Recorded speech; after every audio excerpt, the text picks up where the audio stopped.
যখন তারা তাদের সিনেমাটা আপন করে নেয় তখনই আসলে তারা এইভাবে শীষ বাজায়, তারা গান গায়, তারা নাচে।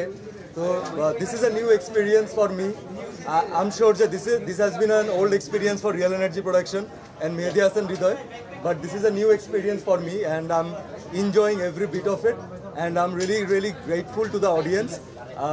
মাত্র তো জাস্ট কালকের সবগুলো শো হাউসফুল হয়েছে, আজকে শোগুলো হাউসফুল যাচ্ছে আলহামদুলিল্লাহ। বাট আম শিওর যে অনেকে এখনো দেখেননি, অনেকে ছুটি কাটিয়ে বাড়ি থেকে আসেননি।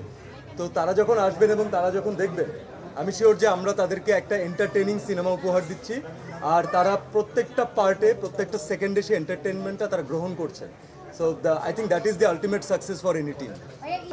এই যে এগুলো হয় না যে মানুষের কোনো জিনিস যদি খুব বেশি ভালো লেগে যায়, যেমন আমি আপনাদের সাথে শেয়ার করি, যখন প্রথম গানটা আমরা সিলেকশন টাইমে ছিল, যখন প্রথম গানটা আমাদের কাছে আসলো, আমি নিজে মনে হয় 14 বার আর 15 বার টানা শুনেছি এবং পার্টিকুলারলি গাড়িতে শুনতাম, কারণ it has a different vibe. তো আমার মনে হচ্ছিল যে এই ভাইবটা যখন ঈদের সময় দর্শক পাবে তখন একটা সোনাই সোহাগা হবে। তো আলহামদুলিল্লাহ এভরিওয়ান হ্যাজ টেকেন দ্যাট, সবাই পছন্দ করছেন। ঈদে বাজানোর মতো একটা গান পেয়েছি আমরা, বিভিন্ন হলুদে বিয়েতেও হয়তো বাজবে। So I think I am loving the whole experience. এগুলো না আমার উপরে আপনারা একটা বাড়তি প্রেশার অ্যাড করছেন এবং আমাকে কিছু কিছু ভক্তের রোশনালে পড়ার উপায় বের করে দিচ্ছেন। তবে আপনি যে লাইনটা বললেন যে কারা বলছেন এটা পার্টিকুলারলি, নারী দর্শকরা বলছেন। শুনুন, আমি লাইফে আমার মায়ের কথা শুনেছি, আমার বউয়ের কথা শুনেছি, আমি ঠকিনি।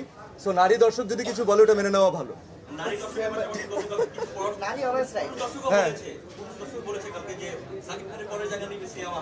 I am very much grateful. আসলে সত্যি কথা হচ্ছে কেউ কখনো পৃথিবীতে কারো জায়গা নিতে পারে না এবং আমরা কেউ কারো জায়গা নেওয়ার জন্য তাহলে একটা জাস্ট রিপ্লেসমেন্ট ক্রিয়েট হবে। যার সাথে তুলনা দিচ্ছেন, he is an industry in himself. তো উনি এত বছর কাজ করেছেন এবং এত ভালো কাজ করেছেন, আমাদেরকে প্রতি বছর এত অসাধারণ ছবি উপহার দিয়েছেন।